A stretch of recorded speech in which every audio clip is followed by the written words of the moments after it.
If you've ever been legitimately worried about the end of the world, so you join sides with the Night Vision clan of the 4MR Ranch channel, then go ahead and hit that like and subscribe button, guys. Welcome back to the Trench Grenade channel. Tonight, we are joined with Kyle of 4MR Ranch, and we are going to try to prepare each and every one of you to not only fight and prepare for the SHTF scenario that unfortunately it looks like we're all looking at, but more importantly, we are going to prepare you to fight at night. So Kyle, without further ado, I guess introduce yourself, welcome to the channel, I'll link you down below, and say hi to the guys and all the things.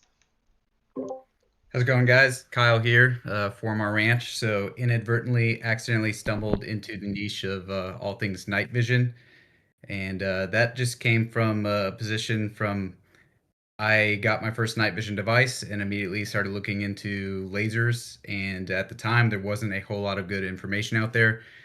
And then I just started making videos on lasers, and now it seems like people have come to expect those from my channel. So hopefully those have been of use to you, and if not, check them out if you are in the market for IR lasers and accessories, because it is a great time to be a consumer in that niche. There's a lot of options, so trying to do my part to help. Right, so we were linked with a colleague that we won't really mention here, but we were linked by a very well-known colleague in the gun space or whatever, and this person basically said, hey, so Trench, you're a trigger puller, but you don't really know the specifications. No offense on all the things, which I don't. I would not consider myself a subject matter expert. I know that Gen 2 tubes are like the old stuff, Gen 3 are the new. I know that dual are better, but if you have bad dual, I know very limited when it in terms of night vision capability and night vision devices outside of military issue and things that I've been lucky enough to play with. So tonight we're not only going to delve into night vision capability and thermals as well as laser aiming modules, but we're also going to get into like the overall preparedness aspect. So I guess kind of painting the picture. And if you guys want to support either channel, obviously make sure you go over and subscribe to 4MR Ranch. But kind of painting the picture here. So as everybody in the chat knows, and what's up, we got a bunch. Bump that volume.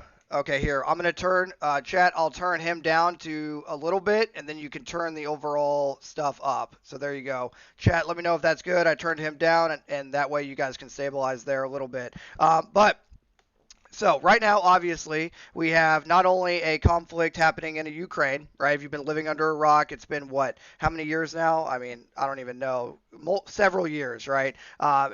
Several years in Ukraine where we've seen the proliferation of night vision devices fighting at night. If you know anybody or you've seen anything from thermal footage or drone footage, you know that guys are using night vision to great capability as a force multiplier over in Ukraine. And now, of course, with everything that's happened in Gaza and now potentially going into Iran, now is the time to prepare for a near-peer threat, and that is exactly what we wanted to bring to the table here tonight. Is a lot of people watching this are going to be thinking to themselves, all I need is my AR-15 and my Glock pistol and my plate carrier, and that's all I'm going to need for the end of the world.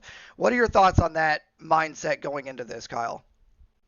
Well, I think anything is better than nothing. I mean, even with our military, we struggled for a couple decades against adversaries wearing flip-flops with nothing more than an AK. But I obviously, my mom's basement is getting pretty heavily decorated here behind me, so I lean on the end of the spectrum where I definitely have probably more than what would be necessary. But kind of like what you're talking about, technology is getting crazy. I think in today's day and age, you need to assume that you just simply can't hide, whether it's because of thermal technology or night vision. And personally, I see people with the mentality, well, what's the point of having IR lasers because they're just going to see my IR signature? Yeah, that may be true, but at the same time, why would you want to put yourself at that disadvantage and not even be able to keep up with them from a technological aspect? So I think having something is definitely better than having nothing. But I guess we're going to kind of maybe touch a little bit on, what is money well spent versus diminishing returns, possibly. See where the conversation goes, because obviously you can spend a lot of money on these toys, Right. but Right, and a lot of guys watching this are gonna say, and I already know, like all the white light enjoyers down below, they're gonna say, I got my 1,000 lumen, you name it, Surefire, right? I'm gonna go out in the woods with my 1,000 lumen Surefire. I'm just gonna light up the woods, and it's gonna be fine. Here's the deal. Yes, like with any sort of auto gating night vision, modern night vision, that dude is going to have a millisecond of that's really bright, and guess what? Now he's going to have his PEC 15 activated right on you. So the era in which you can just get away with having a really good plate carrier and a really good rifle with a red dot, those days are over. And that is kind of the initiator, for lack of a better term, to why I wanted to do this discussion right now, is to bring the reality to my audience, and hopefully your audience is already tracking on this because it's kind of your bread and butter of like, if you don't have tubes, it's time to go out and probably look at which one and start making a plan, and also understanding that that capability is that near peer threat. You probably don't know, but there's probably a dude 6 houses down in your neighborhood that's got at least a single tube, and he's probably watching this right now, and he's like, oh yeah, I already got my tube. So our effort here tonight is not to, I guess, because anytime night vision gets brought up, it's always, oh, the pores, right? I'm sure you run into this, Kyle, like the pores feel left out kind of thing. Yeah, so I'm actually I don't want to give too many spoilers here, but I'm actually working on some content right now that's going to compare the entry level, call it $2,000 analog night vision, to kind of a mid tier to then upper end. On the same side, I'm also going to compare that to kind of a low, medium, high on the digital night vision side, because digital night vision. So for example, this is how it's. Let's see, we got a PVS 14 here. So this is analog. Digital is getting pretty crazy. Right. So these are both about $3,000. Uh, a lot of people, I think, just discredit digital, but this is 100 hertz refresh rate, and I could actually see a target at 500 yards with no moon and no IR illumination. So that's getting pretty interesting. So all that to say, I'm trying to put out some new content that's going to show low, medium, high from a price point perspective. What can you expect for the performance? Obviously, it takes time to film these scenarios in different lighting conditions and etc. But I don't necessarily think you need to spend $5,000 to get into night vision like most people probably assume. You can get a half decent performing PVS 14 for about $2,000, and maybe that's still rich for a lot of people's blood. And that's where I am taking the time to test some of the digital stuff, because there's some pretty impressive performing digital devices for 1500 ish, Right. give or take. I mean, So so on that topic, I guess I'll just pull it over, and this is just a random site, right? We're not affiliated with anybody. We're not representing anything. This is just for your guys' understanding, right? Just getting into it, because the digital night vision thing turned a lot of people off because, of course, right. if the reliability is not there, we're talking. I mean, what we're getting into tonight, we're talking about the potential of people wasting paychecks or several paychecks in some cases for this. If you, by the time you add up the actual tube, the laser aiming module, and thermals potentially, I mean, or just an optic that actually works with it, like a EXPS 3-1 or an Aimpoint T2 or an Aimpoint CCO or whatever you choose to use. Once you have all those things in order, it's like, well, that was $15,000 and now I'm cooked, right? So I'll kind of pull this over for the guys. So say that they're watching this right now and they're like, okay, where should they begin? Because when they go on here, there's no real good way. I'll just cover myself here. So they go to any website. They just type in PVS 14. You're gonna get anywhere from $1,000 all the way up to potentially like $6,000, right? You're gonna see things like skull crushers. You're gonna see everything under the sun. So, from your opinion, what immediately just the low hanging fruit should they avoid when they're on here? Whether it be mounts, whether it be skull crushers, whatever comes to mind when they're looking at all these options that are going to be on their stuff. Well, I guess just to kind of cover the bases here, for those that aren't aware of what a PVS 14 is, I mean, that is just, it's referring to the monocular housing that's kind of pulled up on the screen right now. And it's just a kind of a mil spec, kind of like an AR pattern rifle. It's a standardized housing. And that is kind of the entry point for a lot of people if you're talking generation 3 typically. However, you can get some Gen 2. I'm kind of looking at the screen to see if there's any Gen 2 offerings. It looks like most of those are There going to be. was some, let's see, PVS 2. Yeah, I would assume that would be So let's just use this tube. So let's see if there's a specification. Gen 2. Okay, so this tube, again, we're not representing any brand or anything here, but so here we have a PVS 14 white phos, right? You're looking at Right. 3 grand. On the surface, just ignore the brand, and we'll get into that later maybe. Would this be a good option, a Gen 2 for a dude that's considering this? Not at that price point. Honestly, if you're trying to get, if you have $3,000 to spend on night vision, what I would personally steer my friends and family towards is probably getting something secondhand. You could actually get like a green Foss Generation 3 tube in a PVS 14. The dicey thing is that secondhand market, like buying anything used online, you're at the mercy of the platform that you're going to use to make sure you're making a secure payment and not get scammed. There's a handful of reputable builders out there. Just as always with any high dollar purchase that's going to cost you a whole paycheck, you just want to make sure that it's money well spent, that you can get some vouchers or decent feedback. So yeah, I would never spend $3,000 on a Generation 2 device in 2026 personally. Right, A lot of it. So you're pulling up Optics Planet here. They have some of their stuff. It's got pretty good prices.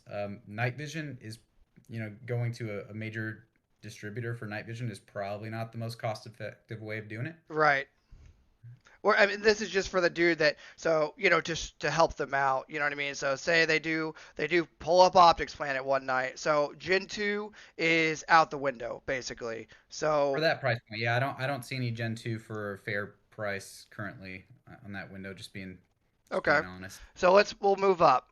So what are we looking for in terms of price for a reasonable Gen 3 that you would recommend? If they're going for the poor, and guys that are listening, we're talking about the poor man's PVS 14. So the dude watching this that just needs the cheapest option that's going to actually work. What would you recommend, generally Well, speaking? so that's where we're gonna kind of have to cover specs, right? Okay. And my analogy for night vision is they're kind of like diamonds, right? And what you're really paying for is that spec sheet and the performance of the image intensifiers within those housings. So housing is part of the cost, obviously, but you could buy a 1 carat diamond at a jewelry store for a couple grand. You could also go to somewhere like Tiffany's or something crazy and spend $70,000 for a 1 carat diamond that has perfect, flawless cut, all that. So, with that being said, the price point should be driven by the performance, and that's where maybe I don't see the actual specs being displayed here, Here which we means go. it's probably going to be a minimum. So we got it says night vision Gen 3 ATN 51 degree zero point 0.7 pound let's see 50-hour battery life 57 millimeter is features, but I'm not seeing any like Yeah, so they're not talking. So the specs I'm referring to would be like FOM, so figure of merit, which is it's actually a combination of the signal to noise ratio, so how well that device is going to do in low light in terms of how noisy or clear things is going to look, and then the actual resolution of the tube. So, so for the in my opinion, SNR is one of the first things I look at, just okay how good it actually looks in low light. And I don't know if that had any actual specs under at yeah least it the was ATN tube. so in generally speaking, if dudes listening to this right now are like for MR, I would need the poor man. I need the option that is the poor man's good, the just as good, right? It's whatever the equivalent of honestly a BCM, right? That can just survive for a while, that will not be outdated in 3 years. And I know that's a risky and a loaded question because it's developing so fast that you can be outperformed in a couple years, right? What would I would be the I'd be baseline? looking for something with like at least 25 SNR. 25 to 30 is going to be pretty decent performing in most scenarios. When you get to 30 to 35 SNR, that's where it's going to be a pretty good looking tube. And then 35 and up is where it's going to be an exceptional tube. So SNR, the signal to noise ratio, is the spec I look for. So whenever you're under that, 25 is where you're going to pay a little bit less. I'm not going to lie. So my personal set of tubes are like 2750 FOM, which again is the ratio. It's the combination of the SNR as well as resolution. But this past weekend, I was playing around with an 1800 FOM set and I did just fine. So I think that's the other thing is anytime you get into the Reddit or Facebook forums, people are going to be, comparing, their specs and FOM and stuff. And yes, as a general rule of thumb, the more you spend, the more you get, but there is absolutely a diminishing return when it comes to these devices. I would argue that I could probably get 90% of things that I need to done with these 1800 FOM tubes as long as I have supplemental IR illumination. And I was last weekend. There was no moon when I was out plinking around, but I had no issues, and I was out in the country. So yeah, these uh, some more spoilers here. I don't know if this is generation 3 or generation 2 tubes. I have two of these housings. They were given to me for a blind test to see if I could tell the difference. And so far, I have an idea of which one are Gen 3, but I'm not entirely sure because it's kind of answering the questions we're asking here. Does it matter? Do you get more for your money? They're both in the ballpark of like 1800 FOM, which would be kind of a lower end in terms of when we're talking unicorn specs, Gen 3, but a higher end Gen 2. And one thing I don't see people talk about is the actual optics. So having quality optics. So like the Jerry 31s, right? Those are very much like an entry level set of binos. I don't know what current market price is for maybe $5,000 depending on where you're shopping. A lot of times people kind of shit on those because they're definitely not the best performing. But I think part of that is the optics are probably not the best, right? But where these are the Aeontech ANVBs, which my understanding is this is like the number one seller right now over at like Custom Night Vision. Good optics, and like I said, I personally using IR devices, I couldn't tell if these were Gen 2 or Gen 3. One of them is L3 tubes, by the way. So, I mean, unfilmed L3 tubes. And I couldn't tell. And all the people that were with me also, even side by side comparing devices directly, we couldn't tell. So, what I'm going Okay. to do is upload all that footage that I took through these devices and see if other people can tell. For So, the layman watching this, what does filmed and unfilmed? oh man. So that's, If you're talking to so your L3. grandma, I guess, you know what Yeah, I mean? so there's two U.S. manufacturers of the image intensifier tubes. So Elbit Systems of America, commonly referred to as just as Elbits, and then L3, L3 Harris. So Elbit has a thin film that goes over the image intensifier tubes, whereas L3 uses a different proprietary process where they are unfilmed, and people claim better performance Does clarity. it matter if So, you're talking to the dude listening to this? Because most of my guys are the shooters. They're gonna take what you say and run with it, right? So if the guys listening to this are like, okay, do I need a filmed or unfilmed? Do I want the L3 or which one do I want for them? Art, tell I me. think the general trend is that the L3 tubes are, they're supposed to perform better. I will say my personal ones are Elbits, and these obviously it's not a black and white question to answer because this is a 2700 FOM Elbit set, whereas potentially 1800 FOM L3, and obviously these are going to perform better So than the FOM lower above FOM all L3. else. So yeah, So it's just a difference in how the tubes are manufactured, but the specs above all else still are going to drive performance. so far for chat, because I'm learning with you, right? So far, it sounds like Gen 3 is the way to go. Okay. FOM. If you can afford Gen 3, I would recommend you get Gen 3. It is a generation newer. It's going to, in most scenarios, probably perform a little bit better in scenarios where there's substantially less light. And that's where I was in a dark room and I put some writing on the wall. And this is for some of the sample footage for this upcoming video. And that was the one test where I had a better feel for which was Gen 3 versus Gen 2 because at the end of the day, night vision is just amplifying any ambient light that those tubes can gather. But if there's no light, then there's nothing to amplify, right? And generation 3 does it more efficiently than generation 2. So in that test, I felt like one of the devices was noisier, and that's why I'm guessing the noisier one is the Gen 2. But I will be shocked. So I won't have the answer until I upload this video. The company that gave me these housings is going to tell me based on serial numbers of the device. I will pin a comment so everyone can watch that and do a blind test amongst themselves, and then I'll pin a comment. It's So I actually think it's pretty gonna be cool. interesting. It may ruffle some feathers. If I'm dead wrong, that's gonna be crazy. But I mean, um, that's what I, we're I all truly about don't know. here. I'll tell you that right Yeah, now. Okay, so in general, then Gen 3, if you can get it, if you can afford it, higher FOM, obviously better for the yeah. specs, right? Now, the next question, right? So, and we're kind of still in the ballpark for the poor man. Um, are you a white phos or a green phos, and why? I like white. Pause on that. Okay, I think continue. it's user I think it's user preference. I've seen a couple guys claim that green still gives them less eye strain. I do think it's personal preference. I've also been told, for the record, guys that are watching, I know a lot more about lasers than night vision devices. In general, I know what looks better for night vision, but in terms of getting into the really, really nitty gritty, this is about as much as my knowledge goes. So if I've already misspoken, please you can light me up in the comments. I learn something every Four or time. more is wrong. Okay, but so No, for I'm me, actually like I'm the laser and I do more with thermals, but I'm not a night vision builder, right? So I have like all kinds of, I mean, I play with all this stuff all the time, and when they're side by side, I can tell which ones perform better. But I think that's the challenge is uh is that specs, like unless you have all these devices with good different specs to compare, it's really really difficult.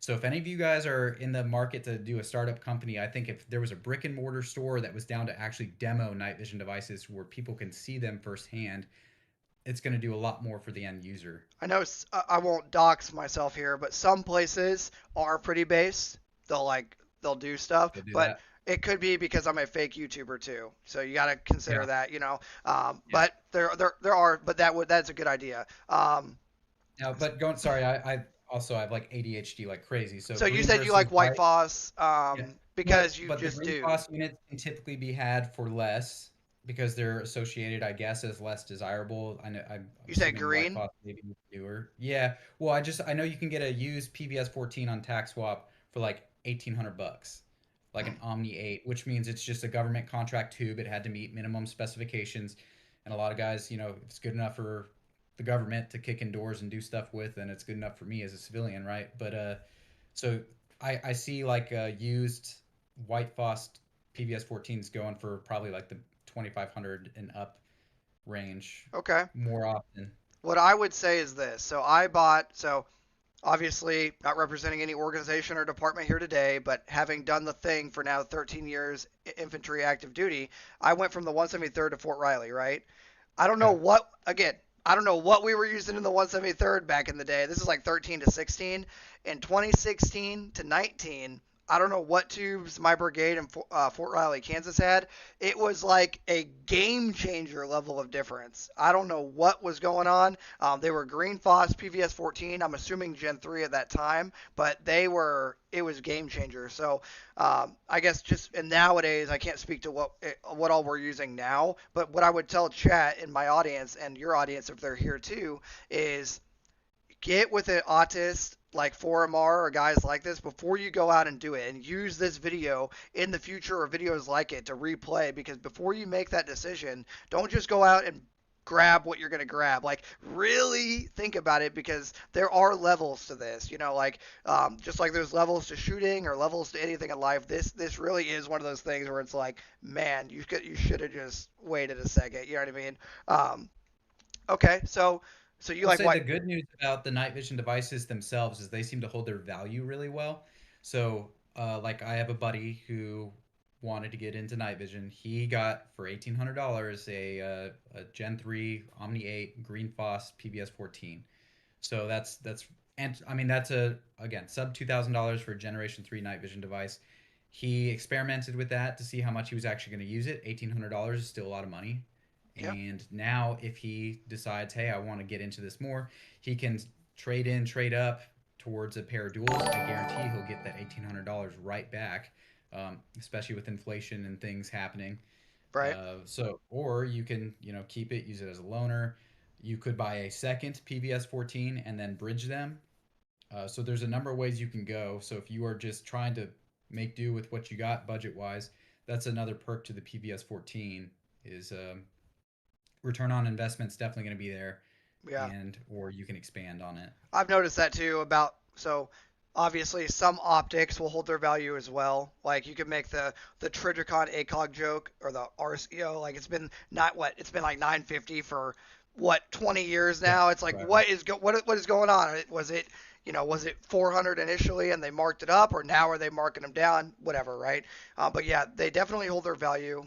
But try to my advice to everybody listening is try to buy once, cry once, for lack of a better term. You know what I mean? Obviously, in 5 years, you'll look back and think, well, I didn't know what I didn't know. But that's sometimes you have to spend money to make money. And right now, to kind of get off on a little bit of a tangent here, of all times in your adult life, there's probably only been, for most of you, one other time where a draft was considered, where the world was legitimately falling apart before your eyes, and you kept telling yourself, everything's normal. Gas is $1 more per gallon, or more in some cases. This is fine.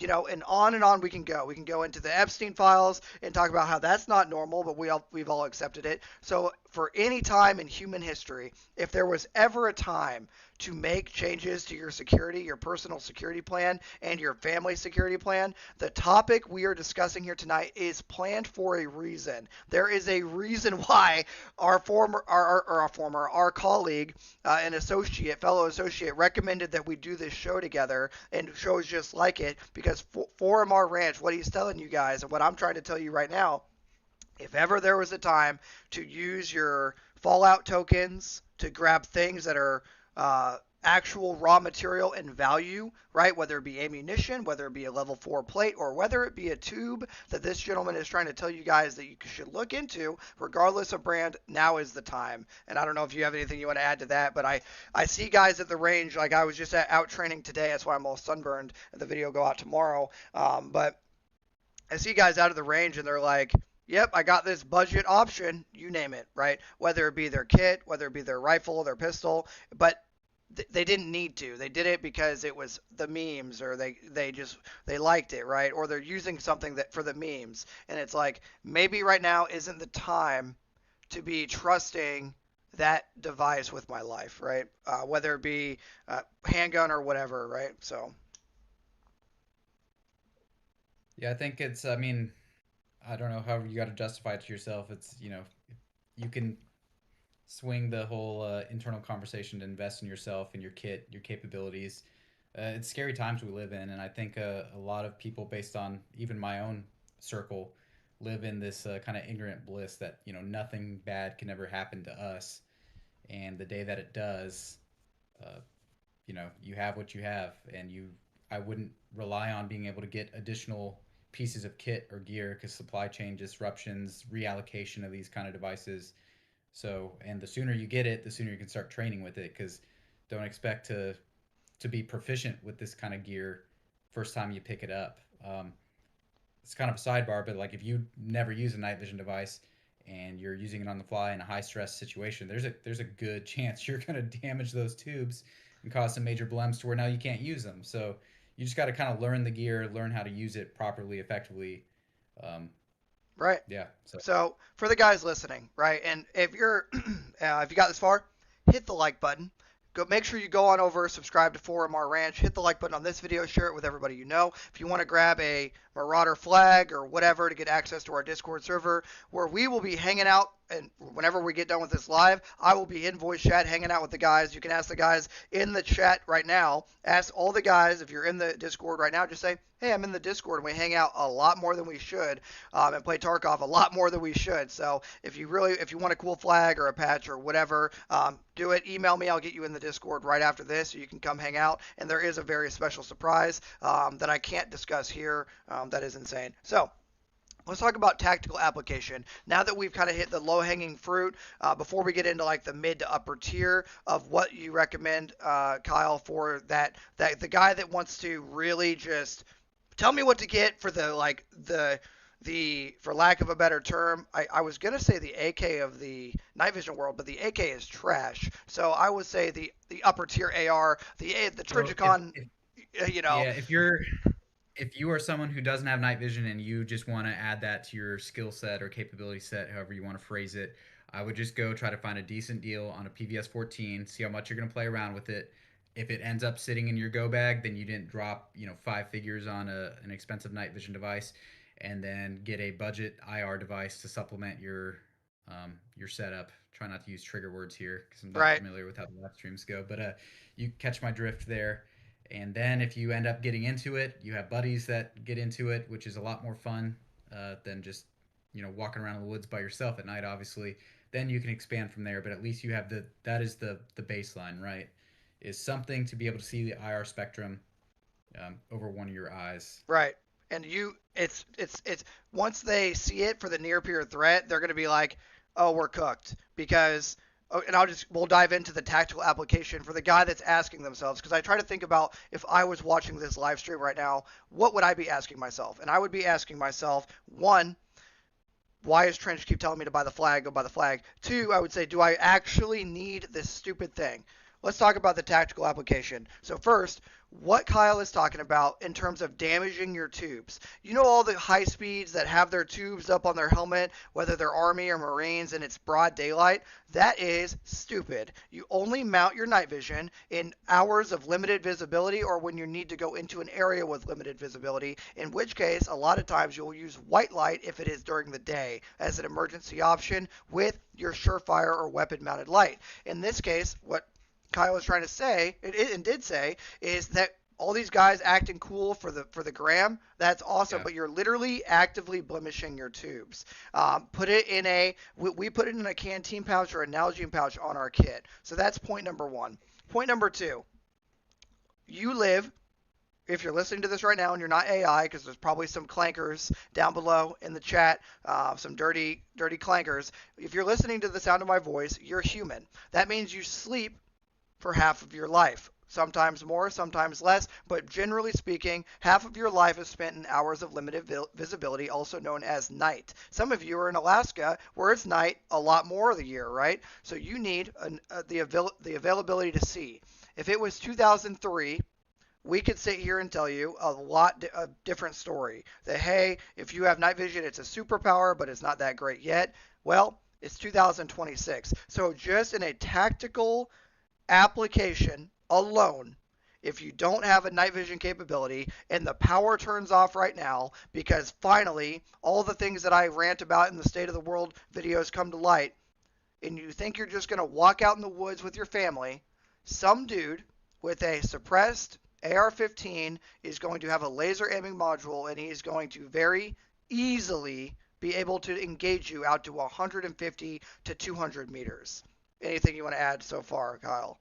Yeah, I don't think people realize how much IR signature or noise pollution in general you give off. So if you wear an Apple Watch, for I was just example, about to say is it that. scanning your wrist? That thing is actually, I don't know where, when I was filming last weekend, I tossed my Apple Watch into a bag somewhere. I haven't found it since, but I took it off because it's a constant strobe. The Face ID on your iPhone, uh, all kinds of IR sensors.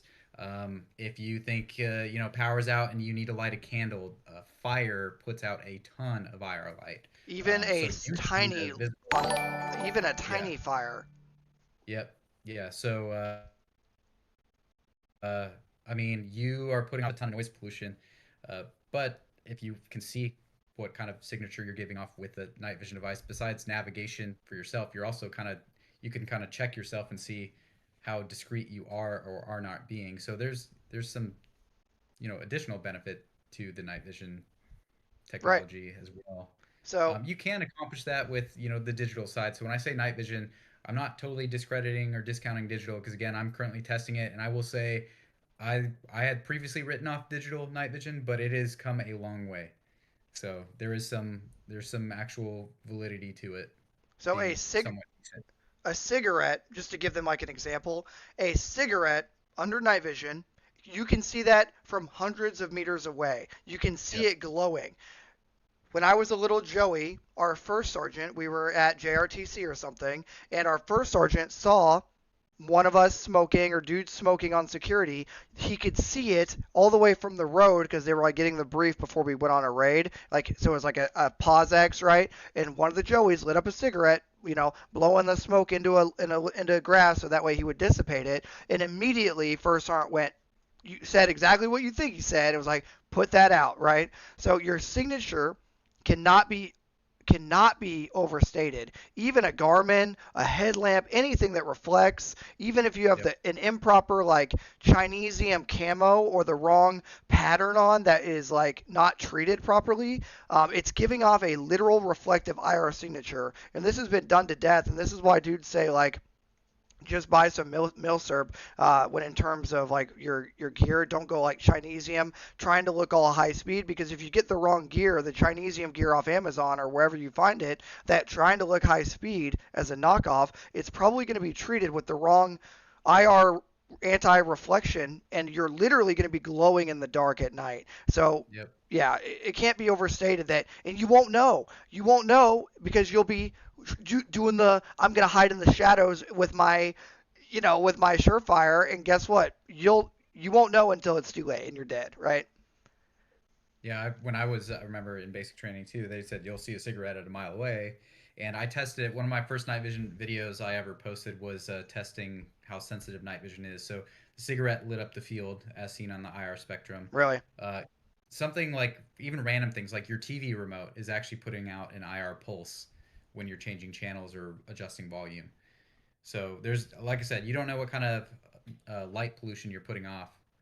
And Uh, when you guys are dry firing, just to getting into like more into damaging the tubes, don't go like, because the first time you get your tubes, you're gonna do a couple things. You're gonna want to clear your house, right? You're gonna want to clear your house, and you're gonna realize how bright everything is, even with the lights turned off, how much is giving off signature. Next thing you're gonna do is want to go outside and look up at the stars, right? Well, you're gonna notice how much like light pollution, I guess is a good word, whether it be yep. from your neighborhood or wherever you're at. You're going to notice that everything is insanely bright until you go out into the woods. And so just be careful when you guys are testing it, like baby steps, and don't try to like go from white light to, if you, especially if you don't have auto gating, and I'll kind of turn it over if you want to explain what auto gating is to them. But like, just be careful.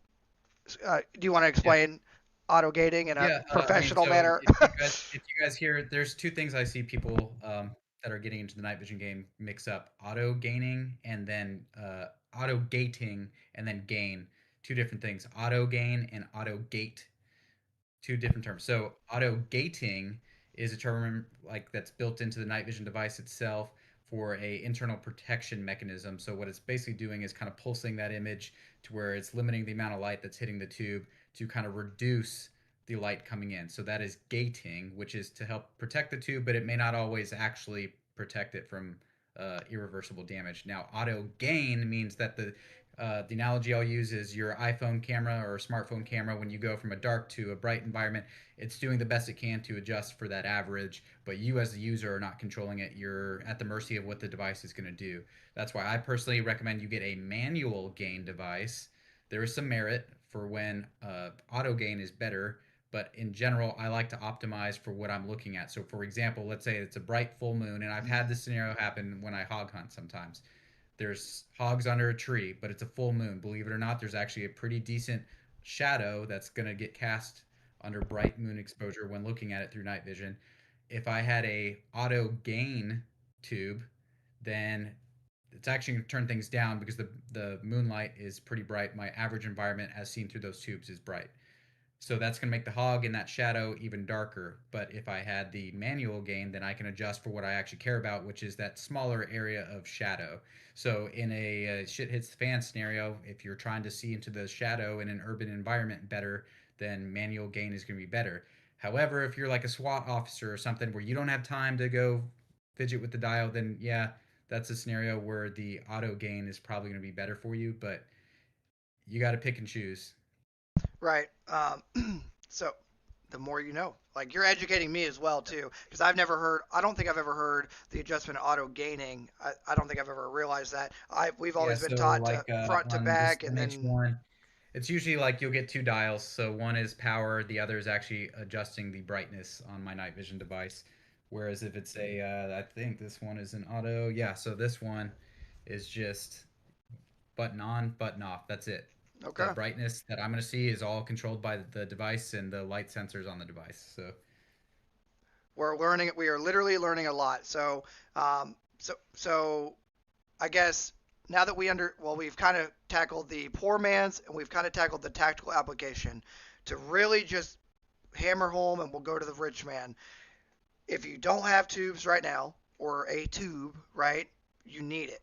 Period. Okay? It's just it is a if your wife is listening to this right now and she's like, "Honey, that's 5 grand or 4 grand." You're never going to use them. You're only going to use them to LARP when you watch those annoying YouTubers. Maybe so. Hopefully she's right. But whenever you need it and you're out in the woods and you get smoked, you can your last conversation with her can be, "Hey, don't you wish we would have used those Roblox? What does the kids say? Robux that were in the account that got deleted overnight because the economy failed." Just things to think about, right? Okay, so let's transition to the upper tier. But before we get there, do you want to hit on laser aiming modules? I know it's a big Yeah. thing in the different. So it's obviously a supplemental piece of gear, right? So there's passive aiming and active aiming, What is the and then difference, there's the Kyle? illumination. Yeah, Kyle, so tell us what the difference is. passive means you're just looking through your optics. So you're gonna want a night vision compatible optic. Life hack for those of you guys that have delamination on EOTech like 2-0 series is the reticle is not gonna be as bright, so they will work great for a night vision holographic now. That's why I actually have a 2-0, I think, on my Benelli back there that I haven't sent in because it works so good on night Hmm. vision now. Um, so you just need a night vision capable device, and the perk of that is that you are not putting out any kind of signature that a potential adversary can see. So you're passively looking without drawing more attention to yourself. A lot. Active Oh, aiming. I was just gonna jump in. So a lot of the cheaper optics, guys, you can use them on their lowest day version brightness, right? So, for example, I mean, you name it. We're getting a McAfee scan. You name it, like a Sig Romeo 5, right? Or a Holosun 403 or 503 series, right? 500 series. You can use it, but what he's talking about with signature, not to insult anyone's intelligence, but you're going to be, what is the reflection in like the back of it is going to be literally lighting your face up, right? So you have your tubes and you're trying to That's active part of it. aim. Your face is going to be lit up almost to the not to the point of like an IR illuminator on your face, but almost to that point, right? So Yeah, it will. yeah, so if you want to But use those cheap optics, if you're watching this right now and you're like, "Well, I have a just as good optic." Cool. Maybe not so cool though, because yeah, so sorry, I'm just jumping in well, to the other side of expand. the coin to that is if you're not, besides the signature you're putting on your face, if you're not using a truly night vision compatible optic, what that mostly refers to is that the brightness level is not getting low enough to where you're not risking damage of your tube. Especially if you're in like a prone position and you're not really moving that dot around on the tube. Think of your image intensifier tubes as like a plasma screen TV. Really quick, intermittent bright spots likely aren't going to damage it, but if you have a bright spot in that is resting for a long enough period of time, you are increasing the odds that that is going to be irreversible damage. So, kind of going in circles again, ADD brain here. The number one thing, if you guys after this video you're inspired to buy yourself your first night vision device, the number one thing I recommend to people is if you're not using it, take the battery out because then you know it's not going to be turned on. Here's a scenario for you. Let's say you're at the night range with some buddies. You take your helmet's getting heavy, you're sweaty, whatever, and you set it down on the tailgate of someone's truck. It's turned on. There's a light somewhere in the distance. By the time you get back, 15 minutes after shooting the shit, good chance you got a nice little blem there if that light is bright enough because it's not moving on that tube. If you're using these super strong lasers, so I can circle the conversation back to lasers, really, really strong full power lasers up close distances, you also risk damaging your tube. That's me, by the way. Yeah, I just got you've done done with the it. course, and a lot of guys are different, right? We'll talk about like the actual laser and your illuminator. So just to get off on a tangent, on every laser aiming module, you have the laser and your illuminator. You do have to zero the laser. Crazy concept, and there is an offset. That's a whole video in and of itself. But you have to zero the laser at the distance that you want to engage at, and you have to move the illuminator to be around the laser. Boom, Yeah. mind blown. If it's not slaved, some are, some aren't.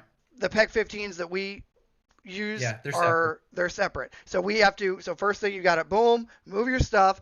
I'm the guy that likes full power, past the blue screw. Like I'm the full power guy. My shooter buddy, he does not like full power. So whenever it goes from I'm getting out of the way and he's coming down on target, I'm the guy that's like, boom, lightsaber going into that dude, and then he comes down. He's like, I can't see anything. Uh, So that's I what he have no means by problem the with difference full between the power power. illuminators. Full power illumination is great, but I don't need a. I know like some of the Chinese laser manufacturers when they were kind of flooding the market about a year ago were giving us like a 30 milliwatt laser, which is um, I don't think you need more than about 1 or 2 milliwatts just to. I know these numbers may not mean a lot to some people, but effectively you're like 15 times stronger what you need to effectively aim. What is the PEG 15, sir? I want to say that's probably in the ballpark of like 30 to 35 on dual high. That I've thing metered it. I is don't remember off the top of awesome. my head. It's awesome. I don't even all I can tell you from like the trigger puller perspective is that thing is awesome, dude. That's a great unit. Is the mall But better than it? anything with that, are you talking with that? Do you put a diffuser over your laser or you just let it, you just send it? Dude, off, everything off, full power, illuminator on. You go in the house, it goes laser, sometimes regular laser, and then I do the boom, the lightsaber. It's like, oh my god. Yeah, that's tough. I'm not going to use my high foam tubes around you if I ever shoot with you in the dark. I You'll be don't pay for the fine. tubes. I don't pay for the Yeah. tubes, and I want to be Well, able to that's the see other thing is everything. as I see from time to time, people on different forums talking about how they went to milsim events and they're like, "Hey, what do I do to fix this blem?" Well, what happened? Well, it was force on force stuff, and with the day and age of all these Chinese full power lasers, you got to expect that someone's gonna be shining a bright laser in your direction, and then you have your night vision device that is highly sensitive to light. I Yeah, mean, it's not going to go well, and so you simulated everything except for the fact that you can't go to supply and request a new set of nods, I'm sure a unfortunately. lot So of the mill guys and like you said, the SWAT guys or whatever, law enforcement. There's actually a lot of base law enforcement that are doing the right thing and running night vision now too, which is pretty cool, right? Of course, yeah, the pro First Amendment, pro Second Amendment law enforcement guys listen to this, keep rocking it. But there's a lot of guys when it's funny because the guys that have to pay for it by themselves or it's paid for by work, it's like it full power all the way, blow it out of the water. So for the lasers. So I am going to tell them they need it. I don't know what your yeah, opinion I is. agree. And unfortunately, you don't have to spend a ton of money on lasers nowadays. So if you just want my quick answer, what's the best, in terms of cost of entry, I would get the SMS Laser Trinity. It's $350 right now. Ergonomics are good. It's held up reasonably well. The downside to these ultra budget ones is the quality control is variable. I tested three on my channel, and one of the three failed. Hmm. So Okay. you, it's the dice you're rolling. But I also, it's not a $3,500 laser. It's You not a can spend. D-ball A3 is what I've experienced with on the civilian side. Yeah. I don't know what your So thoughts are on that laser, but that's a more that's my quick answers is cheapest at all that I would trust to mess around with, or at the very least have a fun time on the flat range with some buddies. SMS Trinity, that's a great option for $350. There's really not a whole lot you can complain. To those that think that that's still a lot of money, up until about 18 months ago when the Holosun Iris dropped, I mean, for full power performance, you were spending $1,500 to $2,000 even on a used unit. yeah. So it's that's substantially cheaper. Now the lowest cost of entry for something that I could wholeheartedly tell a law enforcement officer, hey, you can trust this is the Holosun Iris because I Okay. haven't had a single one fail on me. I've done drop testing. I've put essentially a case of ammo through it in a single range session, getting things really hot. And What do so they when I go test for laser, roughly, if you had to guess? new price right now is $900. I see them on tax swap for like 700. They've been out long enough. The secondhand market's getting better for those. So the Trinity or the Holosun, Iris, basically. For like yeah. Trinity for So LARPing.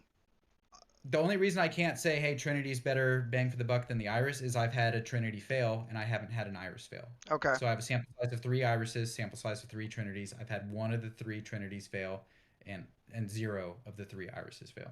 Okay. And So I actually haven't drop tested the Trinity, and I've drop tested the Iris. so So more. if we had to pair, so we have those two, right, in our recent memory right now.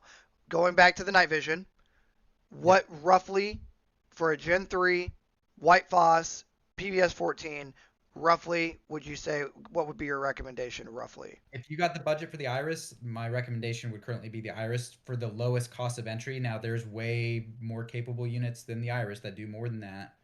Um, but if you are one of the guys that, hey, I just need to get in, and if it's got some quirks to it, I'll roll with it and I'll figure out a way to make it work. The Trinity would be a better buy. I mean, you could get 3 Trinities roughly for the price of one Iris. So I'm saying for the tube as well. What tube? What price for the tube for the night vision Yeah, so itself? if we're talking the bare minimum to get in, secondhand Generation 3 PVS 14, we're at $2,000. Now we're at another 350 for the Trinity if we're trying to be, Right. absolute most budget oriented. So that's 2350. That's Um, doable, dude. haven't talked about helmet and mounts. That's the downside. True. Is I, like I forget that you I. drop like $400 on a bump helmet. I don't think you need to buy the Wilcox G24 mount, which those are like $500. The Argus G24 clone. Actually, for a long time, I was running that, and I didn't realize it was because I have an Argus and a Wilcox. I didn't realize I had grabbed the one or the other. I was like, oh, this isn't a Wilcox this whole time. It was fine. I always recommend you have some kind of retention on your night vision, though. There's been multiple times where something happened and I bumped something, and would I not have had that a retention lanyard, I would have dropped my night vision. And besides cracking a lens or damaging the housing, you can actually cause blems on your tube from a hard enough impact because they're pretty delicate in terms of their construction that you can actually literally cause some new blems just from a hard enough drop. Yeah, guys. The For all the guys listening to this that has have a bump helmet, or you have like an op score or whatever, those two hooks that are on the front of your helmet, use at least one of those, if not both, to balance it out to actually hook into whether it be your J arm, or some devices have a dedicated actual like retention point where you can add your own lanyard or wire system. But the point is, that's what that's for. And also for the retention device, if you don't actually use something to retain it properly, it could have disconnects. So you could be walking through the woods and all of a sudden your J arm gets loose or whatever you're rocking, and it gets loose for a second. Now you can't see, right? So retention is huge. But yeah, so without even getting into the helmet, because a lot of these guys probably already have a helmet. And chat, let us know if you guys have a helmet already. I guess we'll kind of gauge it here. Post in the chat, do you already have a helmet or not? But I mean, you can get an ACH, like a Yeah, used with ACH. I got an old. I mean, I spent under $100. I have like an old school ACH. I have a bump helmet, and then I do have a ballistic helmet. Because that's one thing back. I forget. There's been so many. Oh shit hits the fan, maybe coming. I personally wanted a ballistic helmet for myself. If shit really does pop off, I want to protect the old noggin.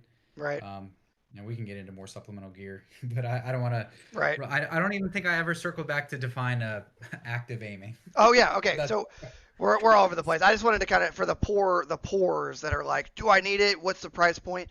We're talking 3 grand ish for everything said I and think done. I think you could have a fully capable setup for $3,000 if you're willing to look around for the right deals. Yeah. Yeah. So that's huge for guys listening to this that think it's like seven, you know what I mean, or 5 to 7. Now we're talking 3, and if you want to like, veg out a little bit, probably 35, and now you got a good deal, right? Or a good deal for entry level. Yep. Or you guys just win one of my giveaways. I don't think people believe I actually give away night vision devices, but I gave away a set of white phos duals this month. That's pretty So base. roughly once every 3 months, I give stuff away over on my channel. So That whoever gets it, they're the ones that's gonna leave it on the truck bed, or you know what I mean. yeah. And now they're cooked, and they're like, I know I got I it for do. I'll free. ask them like, hey, is this your first device? Because I'm gonna give you a crash course. If so, like, please tell me because I want to tell them. It'd be. I mean, it was free to them essentially, but it would still suck to go to Wasted. waste. So I guess back to active aiming. So active aiming, okay, target's up. I have my tubes on. I bring said thing up, and guess what? Now Use a I'm laser. looking at my dot, looking at target. That's why the ACOG sucks. If you have a rear-mounted RMR, you know what I mean. That's why I don't like my ACOG at night. I like the EOTech EXPS 3-1. So that's active aiming. Yeah. Passive aiming, hit them with it. We're finally. Well, passive is through the optic. Active is you're shining the laser. Okay, So I okay. briefly Passive covered. is you're looking Yeah. through. I got them mixed Yeah. up. Active Yeah, is you're and then active is activating your the laser. thing. Now, just keep in mind, assuming you have really good night vision, good IR illumination, the practicality of hitting something with the laser. If you can imagine, you're seeing that laser with the daytime. So, do you think you could practically hit a 500-yard target with a laser pointer during the day? Probably not. Right. So, just be realistic on the engagement ranges for those lasers. Based on it's also your tube as well. Can you even PID? So it's like Yeah. that opens up the whole argument of like, okay, Well, for you, the yeah, answer would be no, because you're putting a freaking big ass bloom on whatever you're aiming at. and I go from bottom to top, so I'm like on target, ping. That's how I recommend you guys shoot anyway That's at why night. I personally don't love the super strong IR laser because it obscures a lot of the target because you get a lot of that reflected light and then it blooms. In the army, we use glint tape for zeroing, right? So I don't know if you're familiar with glint tape. So you put a little tiny piece of glint tape, so you're going up, up, up, up, on target, squeeze. That's how you zero, right? Up, up, up, on target, squeeze. Or you can bag rest it, right? Is what you should, or Yep. put it on a sandbag and zero it. But yeah, I like full power. But okay, so active aiming. Active aiming, a lot of guys listening to this are going to say, well, Trench, Kyle, you're giving away your position. What do you say to that? I mean, if rounds already flying, personally, it's like you know, it is what it is. It's I don't going know. to look You can like speak from the tactical perspective, but if someone's already shooting at me, I'm gonna assume they kind of know my general location. And if for whatever reason active aiming gives me an advantage, then I'm just gonna send it. But that is the argument for passive aiming is if they don't know where you are, then yeah, I would never. If you assume that they have a night vision capable device, I would not activate my IR device. I would try to hit him with passive aiming. it's a return to sender, and not to get too much into because some of the stuff we're covering is a little bit obsec but basically, if we as everyone listening to this should be training to such a high level, right? You guys get what I'm saying? We should be training. And you should already have the training, and if you don't, you need to start because all this gear doesn't matter if you don't have the training. But you should be training to such a high level that when that Minecraft commie patrol comes down the road and you initiate that ambush, you know what your squad leader that's lassoing the target he wants you to shoot at, right, in the area he wants you to shoot at with his device that's actually on his laser so you can see his square, triangle, or whatever. When you see that, you should be so proficient that the enemy doesn't have a chance. And that's why if you're in here and you're like, well, I'm going to make my like I'm not even going to say that, but make things go burr and hide in the shadows and use white light. Okay, maybe, but the proficient dudes that are listening, that are training, that are actually out testing stuff and doing the thing, it's not going to matter. My answer is very simple. Active aiming is still the move in terms of at scale, large scale combat operations, winning the fight. Muzzle report is already going to be a thing. Even suppressed, you're going to be giving off a massive signature. We haven't even got into thermals. That's a massive I was about to totally throw a curveball in there. Is send it. if it's me against someone else, let's say we're 250 yards, 250 meters, whatever you think in, apart from each other, and we're going after each other, and I have a quality thermal optic, and they have quality binos and a good IR illuminator, I would be pretty confident me with the quality thermal, I'm gonna win that fight in the Yeah, dark and there's because tons of I'm going to footage. identify where they are right away, and the base magnification of a quality thermal is going to be a lot better than their one power. You know, what they're seeing is true to scale the world around them. So they're, again, trying to hit someone with your EOTech at 250 yards away without a magnifier or pointing a laser. I mean, you can do it, absolutely, but I'm basically going to be looking at you with the 6 power optic. And beyond that, most of the thermals I got now have built-in LRF, which some of those will get picked up by night vision, so maybe that'll give away my position. But if you put in good ballistic data, most of my thermals, I it tells me exactly where to hold, and I'm first round hit as long as I have good data in. So it's a force multiplier. And personally, if I had to pick one or the other technology to go fight things in the night, I'm going to pick thermal 9 times out of 10. Now, you cannot navigate with thermal the way you can with night vision. You can't see through glass for those that aren't aware. With thermal, you're just looking at that thermal plane of that glass. But thermal is a very capable technology for being able to put rounds on things very effectively at night. And that's why, as a hog hunter, I mean, I'll play around with hunting hogs with my night vision from time to time. But if I want to make sure that I'm gonna get a very successful hunt, I'm going thermal, like without a thought. And that opens up a whole nother ballpark, right? Of maximum engagement distance, right? You hit it already, but it's like, okay, there's a reason why you're shooting out to 150 to 200 max for like Yeah. a standard qualification at night under night vision. Yeah, you're going to shoot 50 all day long. You're going to shoot 100 all day long. You're going to shoot 150 all day long because it's literally bring laser up and pull trigger if properly zeroed. You literally, it's like cheating. Even 200 is like cheating, but past 200, it really, I don't know.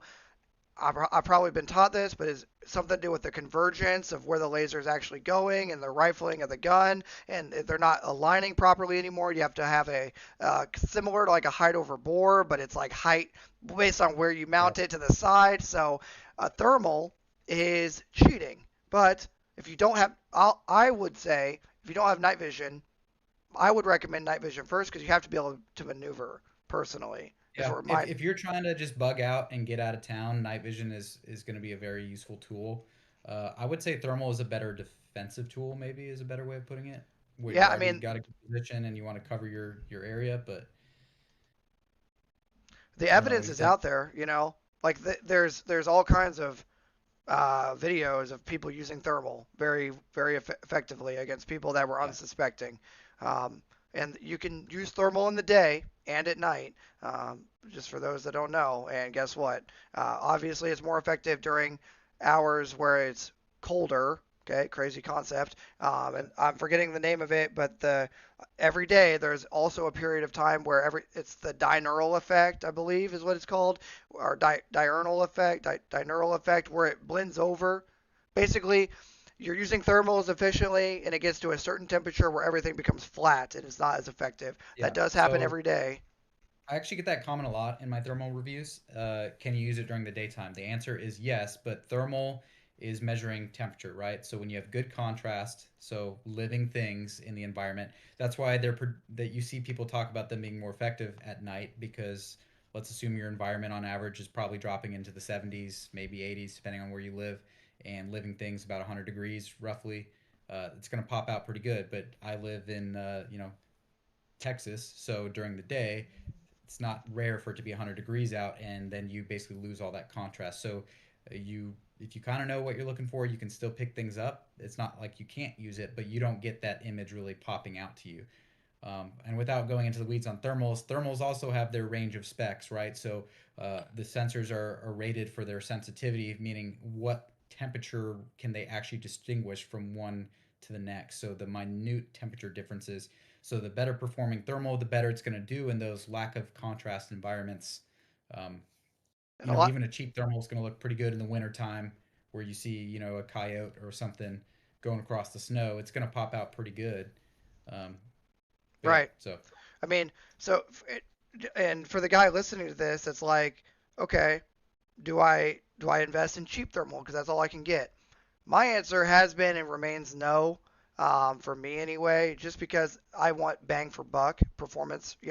But if you already have your night vision and you need a force multiplier, like there's a ton of options out there, and you have a guy right here that has a ton of content to go over and figure out what thermal to get, right? so Um, I just posted a video as a collaboration with Juicy Media. We tested $800 thermals all the way up to $8,000 thermals, and it was kind of a blind test because we annotate what the cost is and just let people look at what you get. We did 25, 50, 100, 200 yards, and we found that the diminishing returns actually happened around halfway up the scale. So there you go. um, around the $4,000 mark, you do get better. So the $8,000 unit was the knock picks with the 1280 core.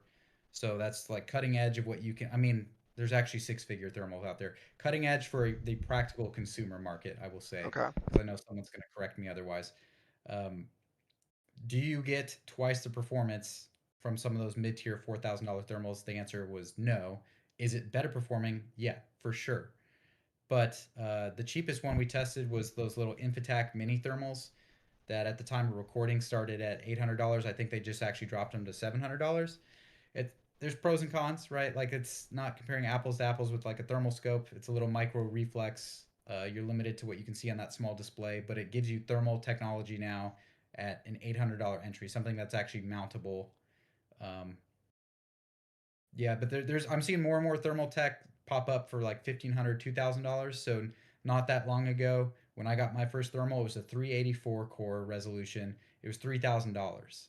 And now you have companies like DNT who are offering 640 core for like $2,000. So that technology continues to get substantially better and a lot more affordable to the consumer. So Yeah. ideally, if you can do both technologies, obviously you're going to be more covered. It would be difficult if I had to answer which one is more important. I think about it more as the perspective, the nighttime hunter. Um, I'm thermal. brainwashed that you have to be able to maneuver fast, right? So for Yeah. my infantry background, it's and for my audience, my recommendation as from that SME, and maybe we disagree. That's okay. But No, my I'm not.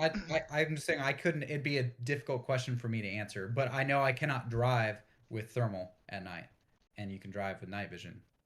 So if you're yeah, trying to get out of town, all your lights turned off, you could use night vision. However, you also have you to know, black out your vehicle. There's so much yeah, yeah, ambient. Um, yeah, thermals are literally a superpower. Like night vision is also a superpower. They're just different types of superpower. And if in a dream world, if you're yep. watching this and you can get it, go grab it, right?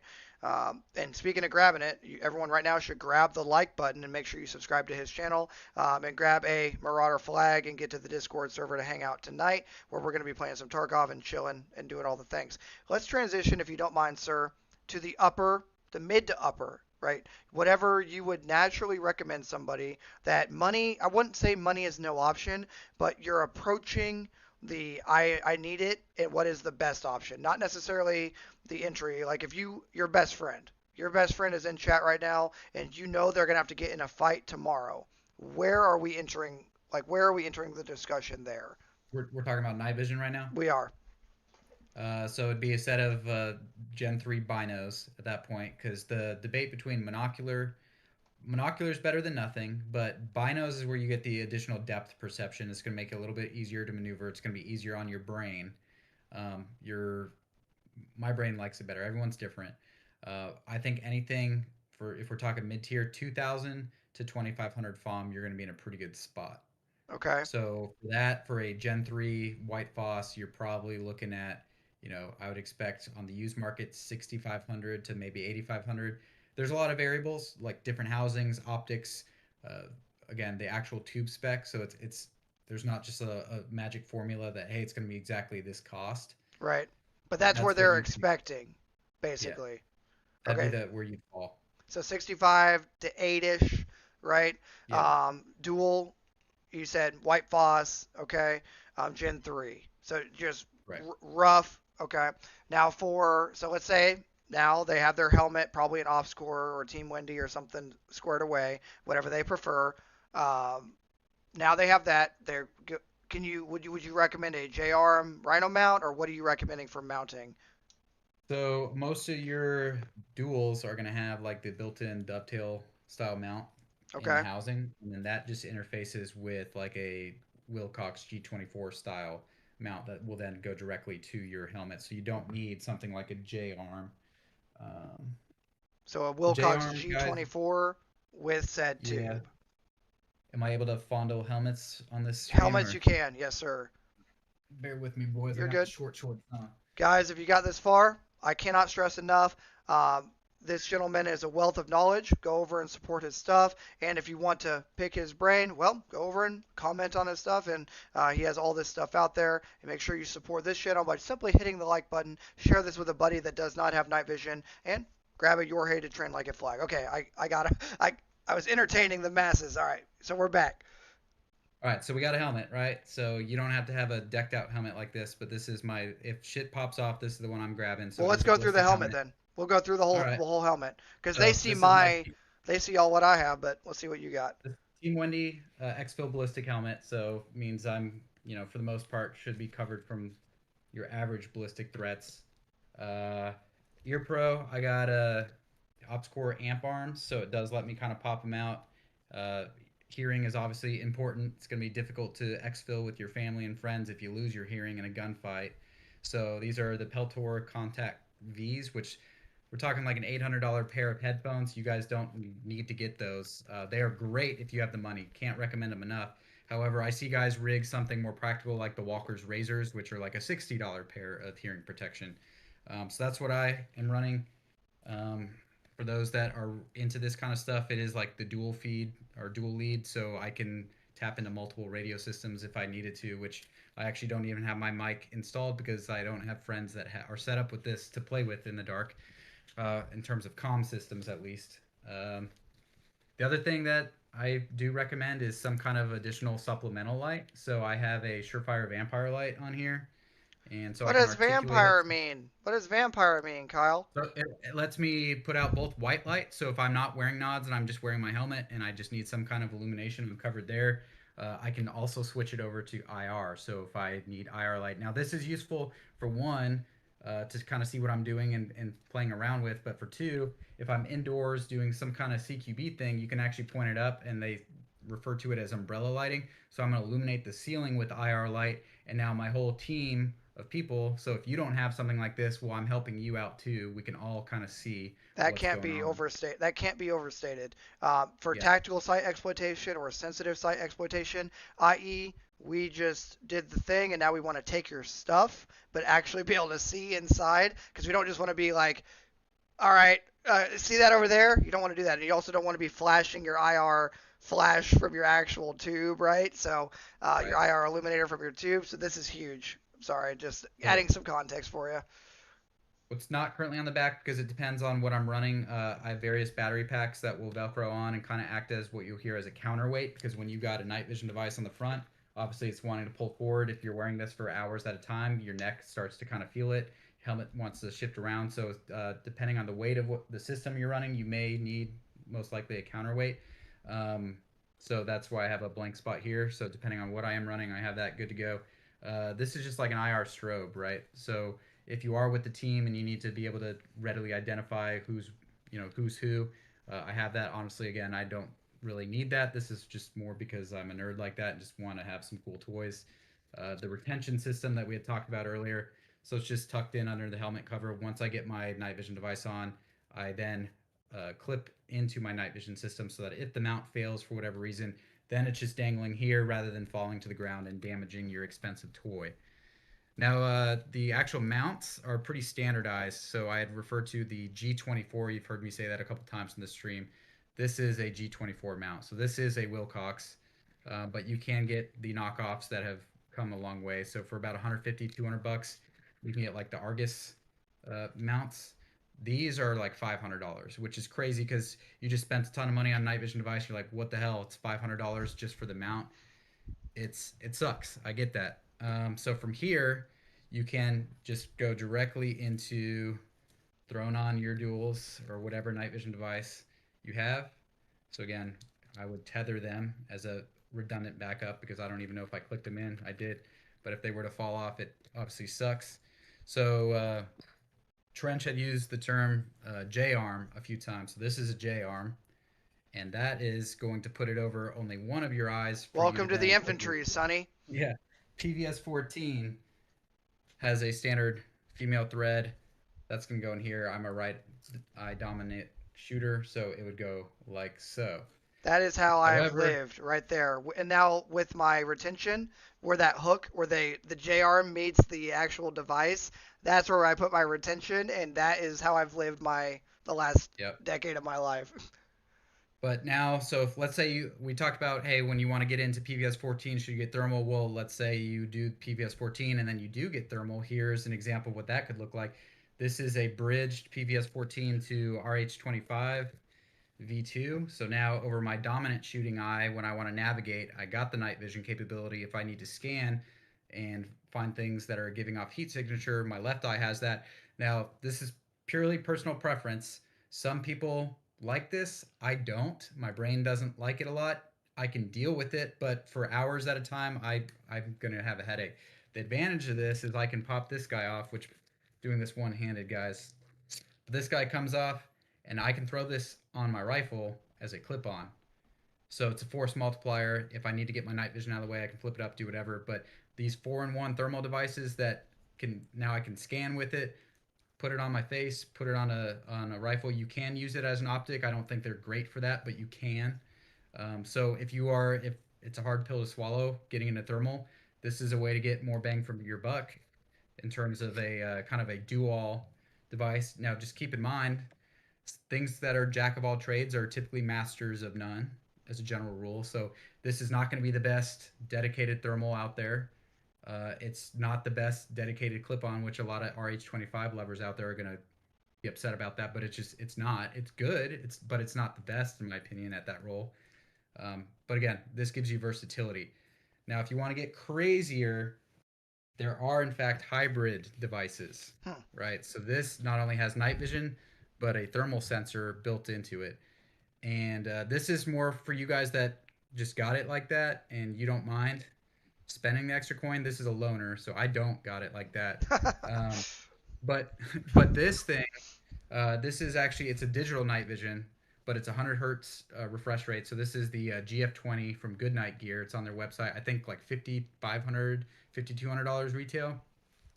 But this thing's insane because you can overlay the thermal and it's perfectly collimated, meaning perfectly aligned to that image. So you get all the detail of the night vision spectrum, and I'll just ever so slightly turn on the thermal, and I'll get that little bit of contrast, or if something there's a signature, I pick up on that right away. So That's the this is future. also if you want to combine thermal and night vision, these hybrid devices that are built in and integrated are getting freaking insane too. There's some Uh, stuff out there that is the future that is crazy. Right, the future is yeah, now, and we won't talk about that here today. But yeah, the you can do some googling on your own, guys, and you can find some pretty crazy stuff that's open source. So so yeah, I think we covered that was like helmets, devices, yeah, helmet. You thermals with said night vision. 65 to 8 roughly for a dual white phos Gen 3 tube for a set of tubes. Now we have to answer the question, and thank you so much again for coming on and Yeah. answering all this for us. Now we have to answer the question, of course, the laser aiming module, the device to actually So what mid tier, I mean, the Iris is like $1,000, so that's fairly middle of the pack. But there's a lot of lambs, U.S. made. So the Iris is made in China.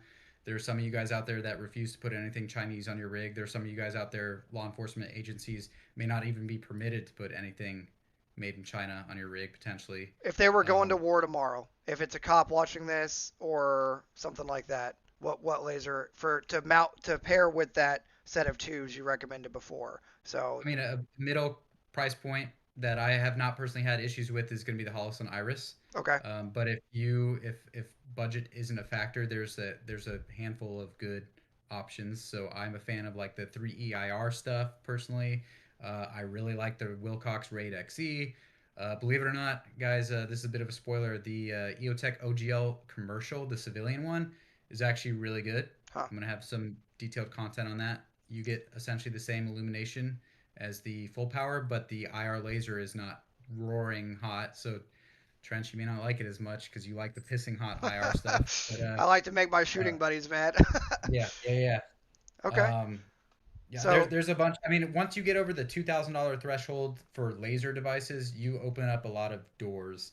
And for the most part, I haven't seen a poor performing laser over the $2,000 price point. That's the good news. But it just begs the question: do you need to spend that? And the short answer is no, because there's stuff that performs 90% as good for less than half the cost. But I mean, some if dudes I don't was even take going to out. war, I really like the Wilcox Raid XE.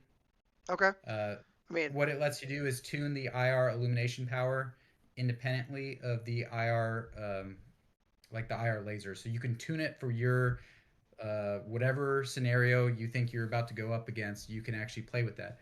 But it also conflicts with the keep it simple, stupid approach, right? So some of you guys like something more simple, and that's where like the EOTech OGL, where it's dual high or dual low, like it's a little bit more streamlined than that. okay. So I guess that begs the question, and I guess we'll wrap this up with the upper tier, sir. The the So the I mean, the most end you can all be spend on all. the night vision device if you wanna rock a set of quads, I mean, you I can don't even spend think forty that's five worth. thousand dollars. That's not worth though. No, I don't personally. I mean, there's some cool factor in it. The people that have run them in the field that I've talked to, like on like deployment, say that they hate it for the sake of their neck. Right, they're They're heavy. bulky. Those are, we talked about auto gain versus manual gain. Those are auto gain, as far as I understand. So you lose that advantage to actually tune your brightness of your tubes. Hmm. Um, so no, on the upper end, I think you can expect to spend $13,000 to $15,000 for higher end tubes. Okay. Again, we're talking Gen 3 quality housing. So my personal housing, it's a Low Light Innovations MH1.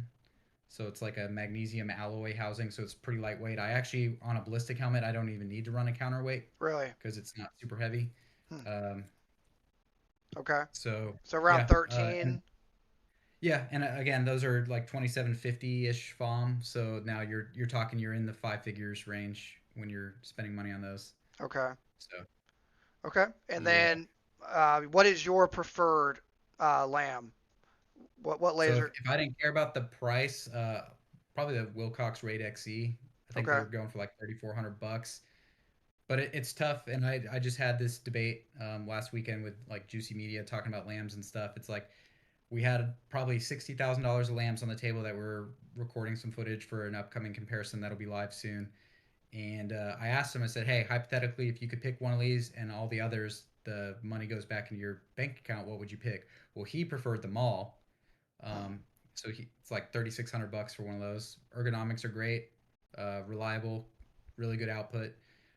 But I said, honestly, from a practical standpoint, if I knew all this money was going into my bank account for the units I wasn't going to choose, I was opposite end of the spectrum. I would just roll the dice on the SMS Trinity at 350 bucks and watch 60K go back to my bank account. That's a lot of bullets and a lot of training that you could get. Yeah. That's a lot of, and that really is for the guys listening is something to think about. Is like you can go crazy. You can go crazy with the quads, or more realistically, the binos, right? With the or you can go get your PVS 14 Gen 3, that and you get your Trinity or whatever, or get a good laser aiming module, and now you kind of meet halfway with Illuminator, and now you're probably, for the vast majority of them, you're still crushing it in Minecraft, just not just as good, but very good. Like the diminishing returns argument really can't be Yep. overstated. Yeah, I Um, mean, if you're not training with your gear, and you, let's say you're the the worst case scenario, you just dropped $45,000 on a set of quads, and you have a $4,000 lamb, and you got a Knight's Ornament rifle, but you haven't done a lick of cardio in the last 5 years. There's a good chance you are going to be someone's dream loot when things pop off. in Tarkov, dude, it's gonna be Yeah. like, yes, I got the Giga Chad.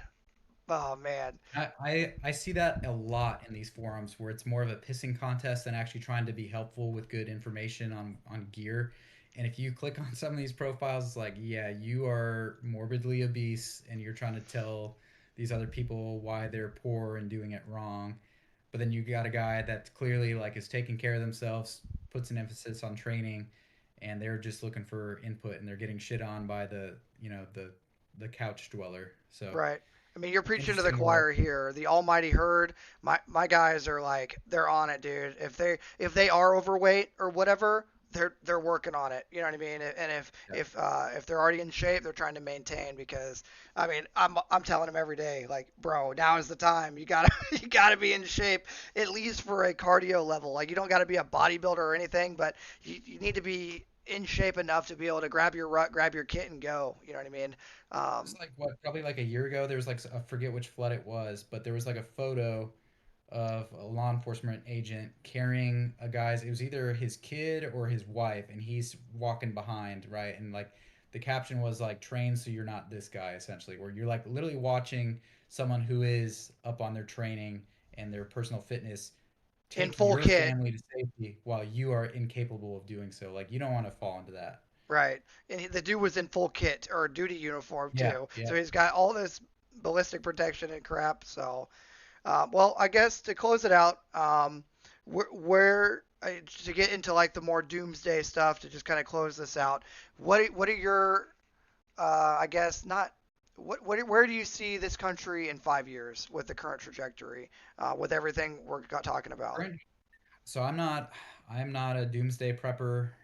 by any means. That being so, I'm saying that because I feel like I'm pretty, level-headed, middle of the road kind of person, and I will say, even from my perspective, I'm a bit nervous about where things are headed. So I'm probably naively optimistic that things are going to end up for the better. But realistically, with the especially like our border security issues this last decade and unknown amount of threats and security, I would not be surprised if there are levels of incidents on the rise within our own borders. So more emphasis on having gear, having a plan. Even let's say you don't have a ton of money for gear right now, just having a preparedness plan with your immediate household. Hey, in this kind of event, where would we go? What would we do? Who in our community can we trust? Building a plan with neighbors. That is still super valuable if you don't have 3 grand to get the, turnkey night vision kit we were talking about earlier. There are still things you can do to build on your preparedness that don't necessarily cost you money. Just build those relationships, build your community. And it seems like you guys, first time having me, and I appreciate you having me over here, but it seems like that's exactly what you guys are doing over here. So, Yeah, I mean the guys have loved great. you. I can tell. Unfortunately we haven't had a lot of time to engage with chat, but I can tell you I've loved having you over here, and I couldn't agree more, dude.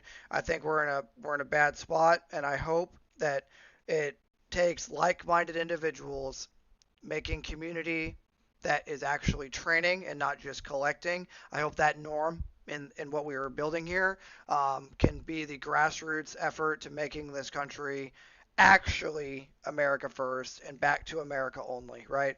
So much that I put it on a silly patch and a bunch of people bought it. So anyway, man, I can't say thank you enough for coming on.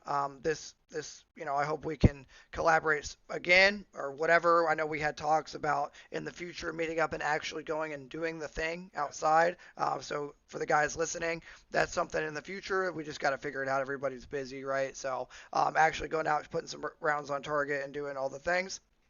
But if you got this far, I guess make sure you go over to 4MR Ranch, give them a sub. If you appreciate this at all and you want just a level-headed approach to actually testing and actually going out and using the gear and not just talking about it, this gentleman right here is the guy to do it.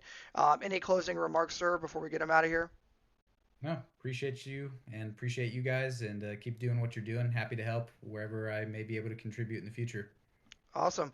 Well, thank you for being here, sir. Guys, hit the like button on your way out. Share the video with a buddy. Do all the silly YouTube stuff. Like I said, if you want a silly patch or a flag that marks this almighty herd for your Minecrafting needs, and you want to hang out, do all the things in the description down below. Thank you so much. And until next time, this is gonna be Trench Grenade and the Night Vision Clan with 4MR Ranch signing.